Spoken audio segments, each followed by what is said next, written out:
എന്റെ ചേട്ടാ നമ്മളിത് എങ്ങോട്ടാ പോണ? വെയിലുകൊണ്ട് മതിയായി, കുറെ നേരം ആയില്ല. സസ്പെൻസ് കളയാതൊന്ന് പറയോ? എന്റെ സുരേഷ് നടങ്ങ്. നമ്മൾ പാട്ട് ഗ്രാമത്തിലേക്ക് ഒരു സ്റ്റഡി ടൂർ പോകല്ലേ? അതിന് ഈ കാലാൻഡി പോയ പോലെ. ഞങ്ങൾ എറണാകുളത്ത് സമ്മേളനത്തിന് മുമ്പ് അവിടെ തന്നെയായിരുന്നു. എന്ത് രസോ ബാബുരാജേ, ഇവര് പാർട്ടിക്ക് ഒരു മുതൽക്കൂട്ടായിരിക്കും.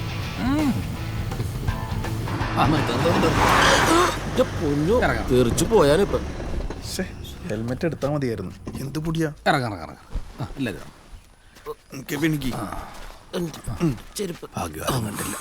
ഞങ്ങളുടെ കൊച്ചിന്റെ കളിപ്പാട്ടം ഇതാണോ പാർട്ടി ഗ്രാമം? അല്ല, ചോദ്യങ്ങളാണ് ഓരോ വിപ്ലവങ്ങളും ഉണ്ടാക്കിയിട്ടുള്ളത്. സംശയം അത് നല്ലതാ, അതൊരു നല്ല പാർട്ടിപ്പെടുത്തുന്ന ലക്ഷണമാണ്. പക്ഷെ ചോദിക്കുമ്പോൾ സമയവും കാലവും ആളും തരവും നോക്കണം. പിന്നെ പാർട്ടി ഗ്രാമത്തിലേക്ക് കുറച്ചുണ്ട്. അവിടോട്ട് ഈ വണ്ടി പോകാഞ്ഞിട്ടല്ല, ഈ വണ്ടിയിൽ അവിടെ ചെന്നിറങ്ങിയാൽ അണികൾ ചിന്തിച്ചു തുടങ്ങും നമ്മൾ ബൂർഷ്വാ ലൈനാണോ എന്ന്. അങ്ങനെ അവർ ചിന്തിക്കാൻ പാടില്ല.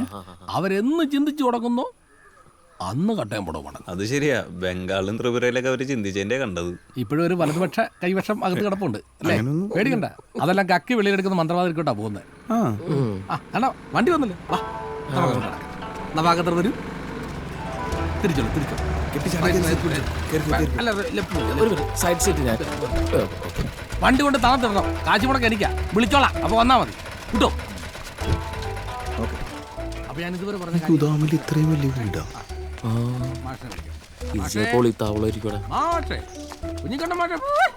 ഇയാളെ നാക്കിനൊരു റെസ്റ്റ് ഇല്ലല്ലോ. എപ്പോ തുടങ്ങിയതാണ് ബഹളം? കണ്ട, തുറന്നു കിടക്കുക. ഓപ്പൺ യൂണിവേഴ്സിറ്റിയാ. എത്തിയോ? ഇങ്ങോട്ട് കേറിയോ? വലത് കാലം വെച്ച് ചെരുപ്പ് തോന്നുന്നു. കയറി വാ. അതെ, അയാൾക്ക് പറഞ്ഞു മാറിപ്പോയതാ. നമ്മളിപ്പോ ലെഫ്റ്റാ. ഇടത് കാലിൽ ചേറ്. ഇടത് വലത് കാലിന്റെ ഇപ്പുറത്ത് രണ്ട് കാലിലുള്ളൂ. അതെ ദൈവമേ. ലാൽ സലാം, ലാൽ സലാം, ലാൽ സലാം. സർ, ലാൽ സലാം.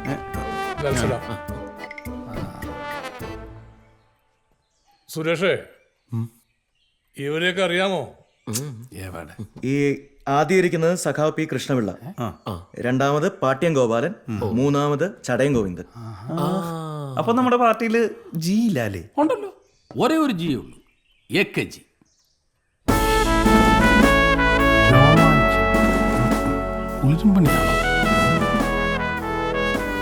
ഞങ്ങളുടെ പഴയ പാർട്ടിയില് എല്ലാം ജിയാ. ചാണ്ടിജി, രമേശ് ജി, ഞാൻജി, മോൻജി. സഖാവേ, ഇതാണ് കുഞ്ഞിക്കണ്ണൻ മാസ്റ്റർ, നമ്മുടെ പാർട്ടിയുടെ ട്രെയിനിയാ. ഇനിയുള്ള 2 ആഴ്ച ഇൻസെന്റീവ് അല്ല, കഠിനമായ കോച്ചിങ് ആയിരിക്കും. അല്ലേ?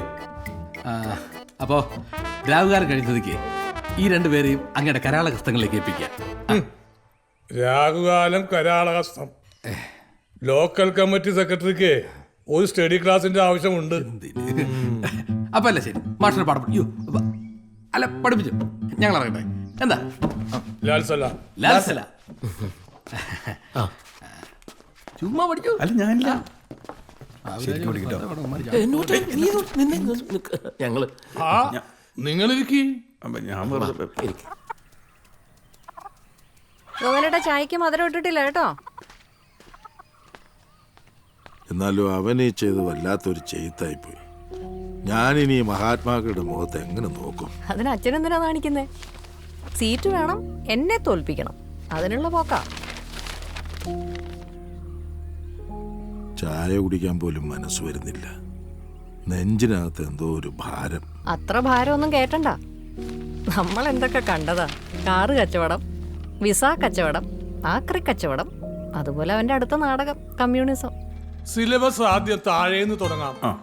ആദ്യം ലുക്ക് സെറ്റായാൽ പകുതി സെറ്റായി. സുരേഷ് വാ. എന്റെ ലുക്ക് ഓക്കെ അല്ലേ? മുണ്ടഴിച്ചേ. അഴിച്ചോ.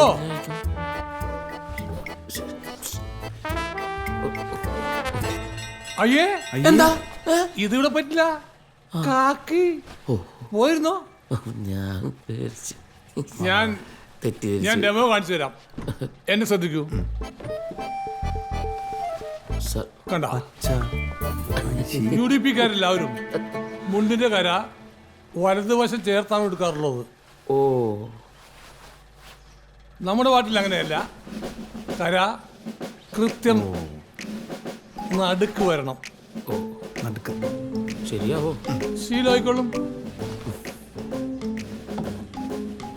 നീങ്ങ വന്നേ. ഞാനാ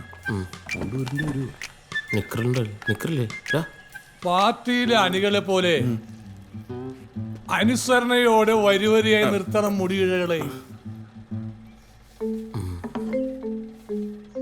ഇപ്പോഴും വരുന്ന കണ്ടോ? അപ്പൊ ശരിക്കും കോമ്രേഡ് മിന്നലാവും. അയ്യോ, എനിക്കും കെ പിക്കൊക്കെ ഒരു ചങ്കുള്ളൂ. അത് കുഴപ്പമാവൂ? പറയാം. അത് ശരിയല്ലോ. കുഴപ്പമാവോ? രാധൻ അവിടെ പോയിരിക്കും.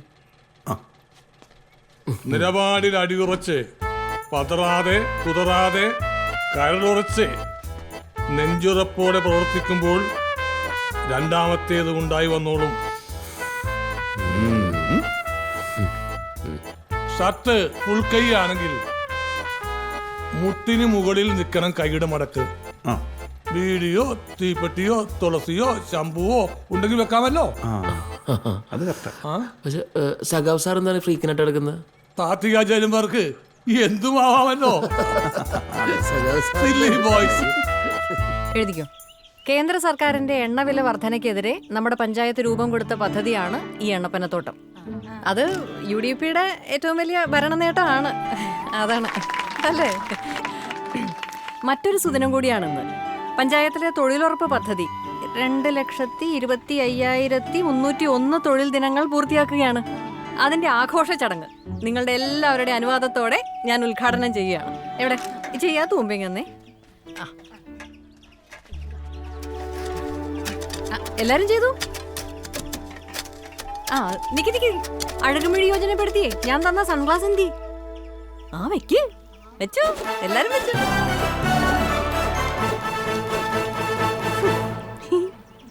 അപ്പോ നിങ്ങളിത് ഫിനിഷ് ചെയ്തോ. എനിക്കൊരു കലങ്ക് തുറന്നു കൊടുക്കാനുണ്ട്. അതെ, ഗ്ലാസ് വെച്ച് പണിയെടുക്കുന്നൊക്കെ കൊള്ളാം. 3 മണിയാകുമ്പോ സന്ധ്യ എന്ന് പറഞ്ഞ് പോയി കളയരുത്. അല്ലെങ്കിലേ തൊഴിലുറപ്പെന്നാണ് പഞ്ചായത്തിൽ പരാതി. ഈ ചിരിയുടെ ആത്മാർത്ഥത പണിയിലും കാണണം കേട്ടോ.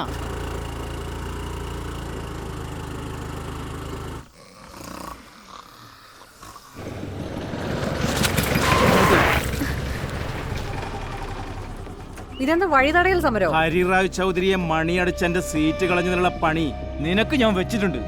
താൻ പാർട്ടിക്ക് കൊള്ളാത്തവരാണെന്ന് പാർട്ടിക്ക് തോന്നിയത് എന്റെ കുറ്റമാണോ? നിന്റെ അമ്മയെ ഇല്ലാതാക്കിയത് ഞാനാണെന്ന് നിന്റെ പഴങ്കഥയുണ്ടല്ലോ, അതിന് പകരം വീട്ടിയതാണെന്ന് എനിക്കറിയാം. പക നിനക്ക് മാത്രമല്ല എനിക്കുണ്ട്.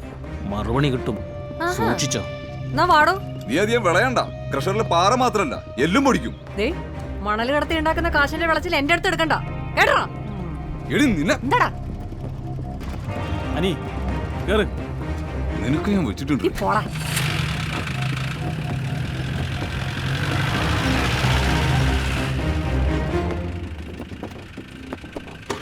നീ ചെവി നുള്ളിക്കോ, നിന്റെ നാശം തുടങ്ങി.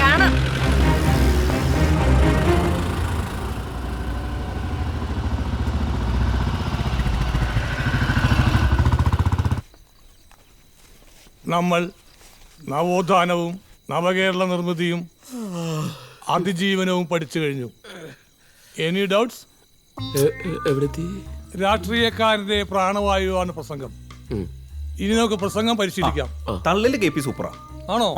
എന്നാ ഒരു പെട്രോൾ വില വർധനയെ കുറിച്ച് 2 വാക്ക് സംസാരിക്കാം. പ്രിയ സഹോദരി സഹോദരന്മാരെ, കുട്ടികളെ, ഞാനിവിടെ പറയാൻ പോകുന്ന കഥയുടെ പേരാണ് എന്തിനെ കുറിച്ചാണ്? പെട്രോൾ. ഞാനിവിടെ പ്രസംഗിക്കാൻ പോകുന്ന പെട്രോൾ വില വർധനയെ കുറിച്ചാണ്. പെട്രോൾ ഇങ്ങനെ വില വർധനവ് ഇങ്ങനെ കൂടിക്കഴിഞ്ഞാൽ ഓരോ ദിവസം പെട്രോളിന് വില കൂട്ടിക്കൊണ്ടിരിക്കില്ല. ഇതെന്താണത്? ഇതിങ്ങനെ ആയിക്കഴിഞ്ഞാൽ നമ്മുടെ ജീവിതത്തിൽ പെട്രോളിന് വില കൂടുകയില്ലേ? ഇതിങ്ങനെ ആയിക്കഴിഞ്ഞാൽ പമ്പിൽ പോയി നമ്മൾ നിൽക്കുമ്പോൾ പെട്രോൾ അടിക്കാൻ നേരത്തെ പെട്രോളിന് വില കൂടുകയില്ലേ? ഇതെന്താണിത്? ഇതിങ്ങനെയാണോ ഇത്? പെട്രോൾ ഇങ്ങനെയാണെങ്കിൽ നമ്മുടെ ജീവിതത്തിൽ എന്താണ്? എന്താടാ ഇത്? എന്ത് പെട്രോളാണിത്? എന്ത്? അതെ, നമ്മുടെ പാർട്ടിക്ക് പ്രസംഗത്തിന് അതിൻ്റെതായൊരു ശൈലിയുണ്ട്. എന്താ? ഞാൻ പറഞ്ഞാൽ ശ്രദ്ധിക്കൂ, ഇരിക്കൂ. സോറി സഖാവേ, താങ്ക് യു. സഹകളെ, അന്താരാഷ്ട്ര തലത്തിൽ ക്രൂഡ് ഓയിലിന്റെ വില ബാരലിന് $63. നമ്മുടെ രാജ്യത്ത് നോക്കൂ, ഇവിടെ ലിറ്ററിന് വില 91 രൂപ 50 പൈസ. എണ്ണ കമ്പനികളുടെ കുത്തകക്ക് കൊടിപിടിക്കുകയാണ് കേന്ദ്രം. അതിന് അധ്വാന വർഗത്തെ പിഴിയുകയാണ്. GDP വെറും 2%. ഭൂശ്വാസികളെയും കോർപ്പറേറ്റുകളെയും സഹായിക്കാനാണ് ഇവർ ശ്രമിക്കുന്നത്. ഇവിടെ മനുഷ്യൻ സ്വാതന്ത്ര്യത്തിന് വേണ്ടി ദാഹിക്കുകയാണ്. വെള്ളമുണ്ട്. ദാഹിച്ചൊക്കെ പെട്ടെന്ന് ഒഴുകി. ഓ, അല്ല സഖാവേ, ഈ ക്രൂഡ് ഓയിലിന്റെ വിലയൊക്കെ എവിടെ നിന്ന് കിട്ടും? എവിടെ നിന്ന് കിട്ടാൻ? വായിൽ വന്ന കണക്കങ്ങാട്ട് പറയല്ലേ. റേഷൻ, കേന്ദ്ര സഹായം, GDP, ADGP എല്ലാം എങ്ങനെയല്ലേ. ഇതൊക്കെ വായി വന്നില്ലെങ്കിലോ? ആ, പതറരുത്. അതിനുള്ള ക്യാപ്സൂള് പാർട്ടി തരുന്നതാണ്. ന്യായീകരിച്ചോണം. ഏറ്റു